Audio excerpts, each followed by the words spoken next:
മുൻ മുഖ്യമന്ത്രി പിണറായിയുടെ വീട്ടിൽ ഇ.ഡി. റെയ്ഡ്. ബേക്കറി ജംഗ്ഷനിലുള്ള വാടക വീട്ടിലാണ് ഇ.ഡി. റെയ്ഡ് നടത്തുന്നത്. റെയ്ഡ് നടക്കുന്നത് CMRL എക്സാലോജിക്കുമായി ബന്ധപ്പെട്ട കേസിലാണ്. CMRL ഓഫീസ്, കണ്ണൂരിലെ വീട് എന്നിവിടങ്ങളിലാണ് റെയ്ഡ്. ഈ കേസുമായി ബന്ധപ്പെട്ട 12 ഇടങ്ങളിൽ പരിശോധന നടക്കുന്നുണ്ട്. ബേക്കറി ജംഗ്ഷനിലെ വീടിനുള്ളിൽ പിണറായി വിജയനുണ്ട്. CMRL എക്സാലോജിക് കേസിൽ ആരോപണ വിധേയയായ അദ്ദേഹത്തിന്റെ മകൾ വീണയും കുടുംബവും വീട്ടിലുണ്ട്. കനത്ത സുരക്ഷയിലാണ് ഇ.ഡി. ഉദ്യോഗസ്ഥർ വീടിനുള്ളിൽ പ്രവേശിച്ചിരിക്കുന്നത്.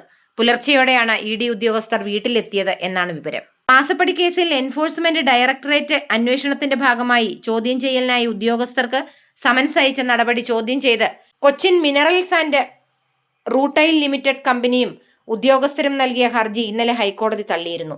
പിണറായി വിജയന്റെ മകൾ വീണയുടെ കമ്പനിയായ എക്സാലോജിക്കുമായുള്ള സാമ്പത്തിക ഇടപാടുകളടക്കം അന്വേഷിക്കുന്നതിന്റെ ഭാഗമായി സമൻസ് അയക്കാൻ ഇ.ഡിക്ക് അധികാരമില്ലെന്നതടക്കം ചൂണ്ടിക്കാട്ടിയായിരുന്നു ഹർജി. എന്നാൽ അന്വേഷണത്തിന്റെ പ്രാഥമിക ഘട്ടത്തിൽ അയക്കുന്ന സമൻസിനെതിരെ ഹർജി നൽകുന്നത് അപക്വമായ നടപടിയാണെന്നടക്കം വ്യക്തമാക്കിയാണ് ജസ്റ്റിസ് TR രവി ഹർജി തള്ളിയത്. CMRL കമ്പനി എക്സാലോജിക് സൊല്യൂഷൻസിന് ഇല്ലാത്ത സേവനത്തിന് 1.72 കോടി രൂപ നൽകിയെന്നായിരുന്നു ആദായ നികുതി ഇന്ററിം സെറ്റിൽമെന്റ് ബോർഡിന്റെ കണ്ടെത്തൽ. കമ്പനിക്ക് ഈ ബോർഡിന്റെ ഇളവുകൾ ലഭിച്ചിട്ടുള്ളതിനാൽ ഇ.ഡിയുടെ അന്വേഷണം നിലനിൽക്കുന്നതല്ലെന്ന് ഹർജിക്കാർ വാദിച്ചിരുന്നു.